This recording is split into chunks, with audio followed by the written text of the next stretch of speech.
Actes des apôtres, chapitre 8. Premier paragraphe, versets 1 et 2. Or, en ce temps-là, il y eut une grande persécution contre l'assemblée qui était à Jérusalem, et tous furent dispersés dans les contrées de la Judée et de la Samarie, excepté les apôtres. Et des hommes pieux emportèrent Étienne pour l'ensevelir, et menèrent un grand deuil sur lui. Deuxième paragraphe, verset 3. Or, Saul ravageait l'assemblée, entrant dans les maisons et traînant hommes et femmes, il les livrait pour être jetés en prison. Troisième paragraphe, versets 4 à 8. Ceux donc qui avaient été dispersés allaient çà et là annonçant la parole. Et Philippe, étant descendu dans une ville de la Samarie, leur prêcha le Christ.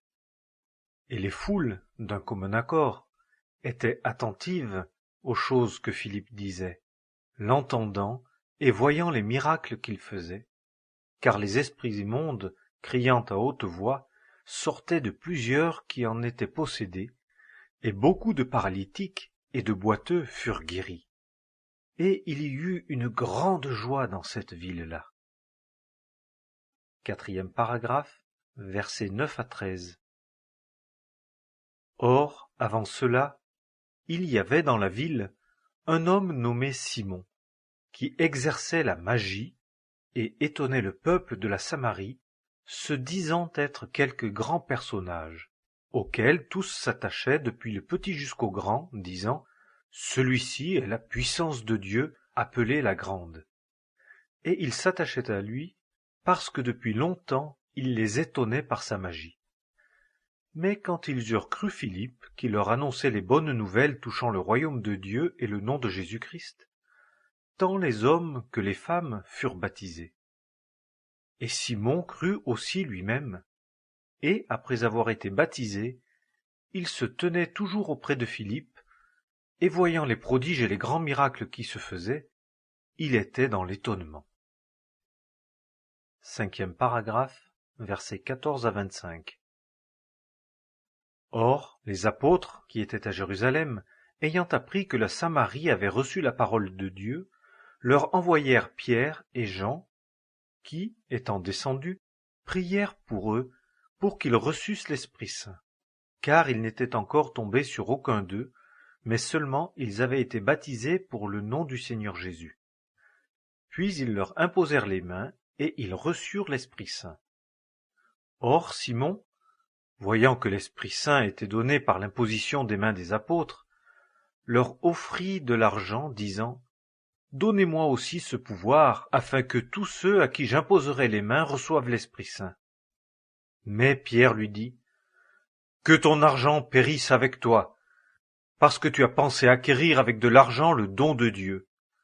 Tu n'as ni part ni portion dans cette affaire, car ton cœur n'est pas droit devant Dieu. Repens-toi donc de cette méchanceté, et supplie le Seigneur afin que, si faire se peut, la pensée de ton cœur te soit pardonnée.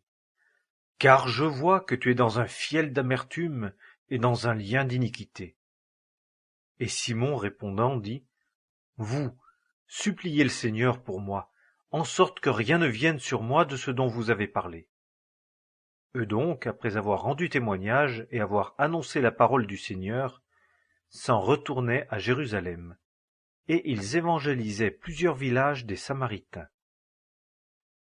Sixième paragraphe, versets 26 à 40.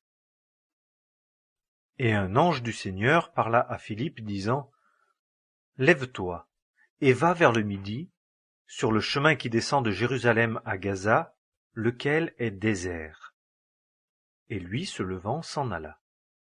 Et voici, un Éthiopien, eunuque, homme puissant à la cour de Candace, reine des Éthiopiens, intendant de tous ses trésors, et qui était venu pour adorer à Jérusalem, s'en retournait. Et il était assis dans son char, et lisait le prophète Ésaïe.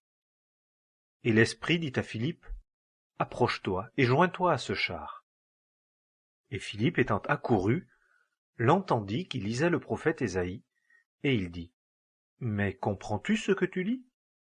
Et il dit: « Comment donc le pourrais-je si quelqu'un ne me conduit ?» Et il pria Philippe de monter et de s'asseoir avec lui. Or, le passage de l'Écriture qu'il lisait était celui-ci: « Il a été mené comme une brebis à la boucherie, et comme un agneau muet devant celui qui le tond. Ainsi, il n'ouvre point sa bouche.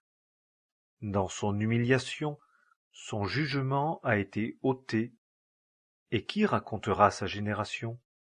Car sa vie est ôtée de la terre. » Et l'eunuque répondant dit à Philippe: « Je te prie, de qui le prophète dit-il cela? De lui-même ou de quelque autre ?» Et Philippe, ouvrant sa bouche et commençant par cette écriture, lui annonça Jésus. Et comme ils continuaient leur chemin, ils arrivèrent à une eau, et l'eunuque dit: « Voici de l'eau, qu'est-ce qui m'empêche d'être baptisé ?» Et il donna l'ordre qu'on arrêtât le char, et ils descendirent tous deux à l'eau, et Philippe et l'eunuque. Et Philippe le baptisa. Et quand ils furent remontés hors de l'eau, l'Esprit du Seigneur enleva Philippe, et l'eunuque ne le vit plus, car il continua son chemin tout joyeux.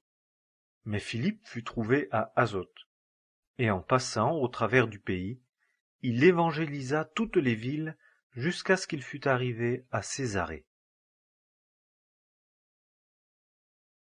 Actes des apôtres,